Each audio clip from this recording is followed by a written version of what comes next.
2 દિવસ mummy papa આવ્યા હતા કોડીનારથી ચક્કર પાડવા માટે, એટલે બસ ખાલી ત્યારે એ લોકો આવ્યા ને ત્યારે વાતું જ કરી ખાલી.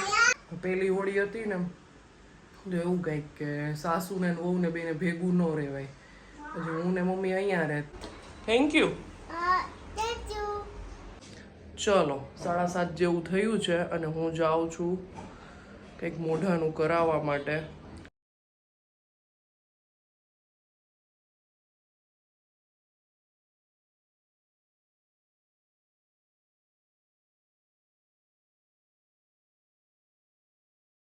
હિયાની માળા જપે જ મારો દીકરો. હિયા ક્યાં ગઈ છે? એમાં બેઠીશ? તો સ્કૂલે કોણ ગયું બેટા? ટીસા. હિયા નથી જાતી? હિયા સ્કૂલે નથી ગઈ? ફાઇનલ છે ને? હા કે ના તો કે યાર પ્લીઝ યાર. ઓકે હાલો. જય શ્રી કૃષ્ણ બધાને, જય જલારામ. કેમ છો બધા? તો બપોરનો ટાઈમ છે, 12 ને હજી 5-10 જેવું થયું છે. બપોરે ન કહી શકીને સવારે ન કહી શકીએ એવું અધવચ્ચેનું છે. તો ઘણા દિવસે આજે બ્લોગ આવી રહ્યો છે કારણ કે હું થોડીક બિઝી હતી. મારે એમાં એવું થાય કે સ્વેટર ને એવું બધું ઓલમોસ્ટ બધાને ધોવાઈ ગયું હશે, પણ વચ્ચે 3-4 દિવસ છે ને આમ પવન હતો તો મેં કીધું હોળી સુધી રાહ જોઉં, કારણ કે હિયાને સવારે વહેલું સ્કૂલે જવાનું હોય એટલે એનું એક રાખવું પડે, અને દીપકને વહેલી સવારે ક્રિકેટ રમવા જતા હોય, વોકિંગ કરવા જતા હોય તો એને જોઈ.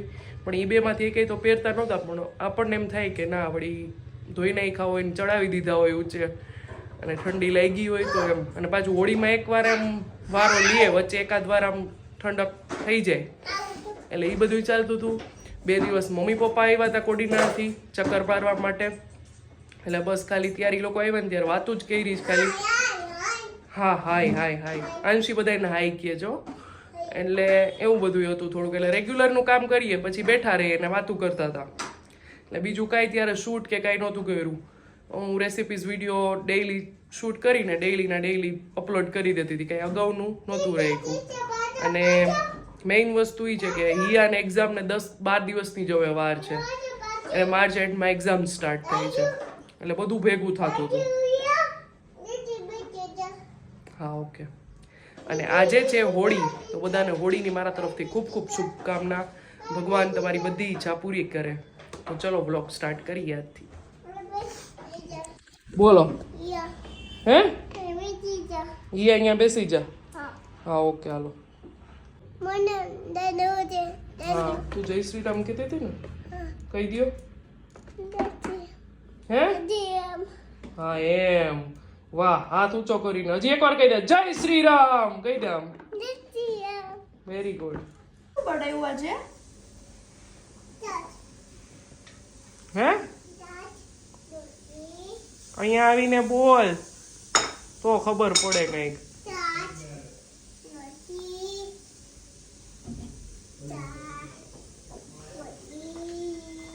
જમવામાં છે ભીંડાનું શાક, રોટલી, ખીચડી, કાચી કેરી, શેકેલા મરચા અને છાસ. અને આંસીબેનનું છોકરીઓ માટે છે લીલી ચોળીનું શાક ને રોટલી ને અવેજ વગરની કેરી.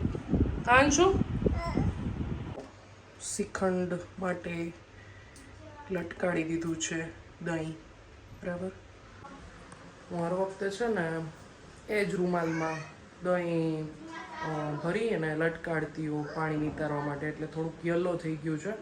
બાકી મને કમેન્ટ આવશે કે તમારો રૂમાલ તો જોવો પહેલાં, એટલે એ રીતનું થઈ ગયું છે. આઈ થિંક ઘણા ટાઈમથી વાપરું છું. અને આજે સાંજે બનવાનું છે થેપલા, સૂકી ભાજી ને શ્રીખંડ. અમારે આ બાજુ છે ને થેપલા સાથે પણ આ લોકો શ્રીખંડ ખાય, ઘરનું બનાવેલું હોય કે બહારનું, એમ થેપલા સાથે ખાય. અને મોરબી બાજુ રોટલી ને પૂરી સાથે જ ખાય, પણ અમારે આ બાજુ થોડુંક બધું અલગ થઈ જાય. હોળીને અમારે ઉતાસણી કહીએ. અહીંયા આવીને ત્યારે બધું નવાઈ લાગતી એમ. પહેલી હોળી હતી ને તો એવું કંઈક કે સાસુ ને વહુ ને બેને ભેગું ન રહેવાય, પછી હું ને મમ્મી અહીંયા રહેતા રાજકોટ, એટલે પછી હું ગઈ કોડીનાર, મીન્સ અમે બે સાથે ગયા, હોળી પહેલાં ગયા. અને અહીંયા અમારે કુટુંબમાં આજુબાજુમાં ઘર હોય ને તો એક ઘરે હું રહી ને એક ઘરે મમ્મી રહ્યા એમ. એવી રીતે ભેગું નહીં રહેવાનું. બધાના રીત રિવાજ અલગ અલગ હોય, પણ અમારે મોરબીનું ને કોડીનારનું તો સાવ બધું અલગ થઈ જાય. જમવાનું તો સાવ એમ, એટલે એવું કંઈક છે. કેટલાયને હશે આમાં પેલી ઓલી છોકરાઓને હશે વરરાજો બનાવે ને એવું બધું હોય, તો બધાને કંઈક કંઈક યાદ તાજી થતી હશે મેં આ વાત કરી એના ઉપરથી. તમારે કઈ રીતે હોય કમેન્ટ કરજો મને. ને શું બનાવ્યું તો એ ખાસ ઘરનું શ્રીખંડ બનાવવું છે. આજે ઈચ્છા છે ફ્રૂટ શ્રીખંડ બનાવવાની, જે ટાઈમે જે બને. Thank you. પછી થેન્ક યુ વેલકમ બે સાથે. Okay tata C. તો આપણે છે ને શ્રીખંડ માટે ચાળણીથી ચાળવાનું નથી દહીં. આ રીતે હું મિક્સરમાં કરું છું. મિક્સર ચાલુ બંધ કરીને 5 થી 6 સેકન્ડ રાખવાનું, પછી બંધ કરી દેવાનું. પછી અત્યારે જો આવું ખણીદાર છે ને, પછીનું તમને બતાવું કેવું છે ને. આ છે આપણે મિક્સરમાં કરેલું છે ને એ છે, અને આ ઈ પહેલાંનું છે. જો બેયમાં ચોખ્ખો ફરક દેખાતો હશે. આ લીસું થઈ ગયું છે અને આ હજી ગાંઠાવાળું છે. એટલે આમાંથી આ કઠોળ તો હોય જ, એ તો આપણે ચમચાથી કરીને તોય ઢીલું થઈ જાય, પણ ગાંઠા હોય ને એ ન ભાંગી શકીએ. એટલે આ જો એકદમ લીસું થઈ જાય મિક્સરમાં. જે ચાળણીથી બધા ચાળતા હોય ને એ ન કરવું પડે. એ શ્રીખંડ છે. તારે ખાવું છે? દહીં નથી, શ્રીખંડ છે. હવે શ્રીખંડ બનશે, અત્યારે દહીં જ છે. ખાવું જ તારે? હા શ્રીખંડ છે. ઈ દહીં છે. ઓકે ખાવું જ તારે? હાલો આપું. ચલો 7:30 જેવું થયું છે અને હું જાઉં છું કંઈક મોઢાનું કરાવવા માટે, કારણ કે હોળી આવી ગઈ ને કંઈ થયું જ નથી. આમનામ આ વખતે ટાઈમ વયો ગયો, એક્ઝામ ને બધું ચાલ્યું, એટલે થોડું ઘણું થઈ ગયું છે. લોટ બંધાઈ ગયો છે, બટેટા બફાઈ ગયા છે અને મિક્સર ટાઈમે જ બંધ થયું છે, તો એ થેલીમાં મૂક્યું. અને હવે હું જઈ આવું ફટાફટ. એપોઇન્ટમેન્ટ લઈ લીધી છે, પછી તમને મળું. હું પાર્લરમાંથી આવી ગઈ ને ફ્રૂટ્સ સુધારવાનું બાકી હતું, તો ઈયાબેન મને હેલ્પ કરે છે. સૌથી અઘરું દાડમ. અહીંયા મને અઘરું લાગે છે. એટલે ચીકુ ને ગ્રેપ્સ ને હું મેં થોડું થોડું સુધાર્યું. હવે હું થેપલાની સૂકી ભાજી કરી લઉં, કારણ કે 8:30 હજી નથી થયા, પણ દીપક કહે છે કે મને ભૂખ લાગી છે. તો આવું કંઈક છે. અમે કંઈક વિચારીએ છીએ કે કાલે ક્યાંક જઈએ. હજી વિચાર છે, જોઈએ હવે શું થાય. જો અહીંયા જ્યાં જવાનું વિચારી છે ત્યાં જાશું ને, તો મારી ઈચ્છા એવી છે કે એક મીટઅપ ગોઠવીએ નાનું એવું. જોઈએ હવે ત્યાંના કોઈ સબસ્ક્રાઈબર હોય તો થાય, એટલે એ રીતનું છે. દીપક સાથે વાત કરીશું આપણા વિશે. અત્યારે મસ્ત મજાનું શ્રીખંડ તો આપણું રેડી થઈ જ ગયું છે, બતાવું તમને. જો હજી આમાં થોડુંક ફ્રૂટ આવશે. જો મિક્સરમાં ફટાફટ 2 કે આમ 3 આટા ચાલુ બંધ જ કરવાનું આપણે. 2-3 સેકન્ડ રાખવાનું, પછી વળી પાછું બંધ, વળી પાછું 3-4 સેકન્ડ એમ રાખવાનું, વળી પાછું બંધ.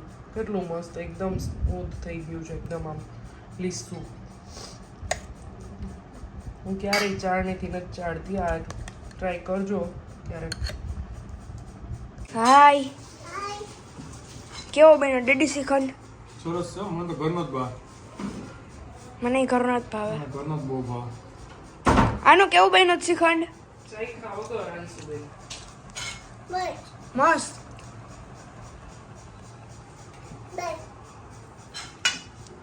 જો આ છે ને આજે ઘરે જ દહીં જમાવીને કર્યું છે અમે. એવરી ટાઈમ છે ને અમૂલનું દહીં લઈ પછી શ્રીખંડ બનાવી. આજે દહીં મેં ઘરે જમાવ્યું છે, જરાય ઢીલો નથી થયો. આમ જુઓ એકદમ મસ્ત એમ. એટલે આપણે તમારાની ફૂલ એમ ડિટેલમાં રેસીપી જોતી હોય તો મને કહેજો. બાકી તો જે હું ફેરફાર કરું છું ને મેં તમને આમાં કીધા.